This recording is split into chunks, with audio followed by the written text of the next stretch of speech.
सोचो, अगर तुम्हें छींक आनी शुरू हो जाए और वो रुके ही ना।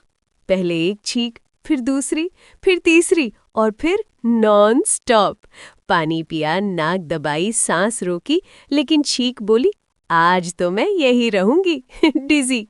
लोग हंसने लगे, घर वाले घबरा गए और तुम हर बात के बीच छी।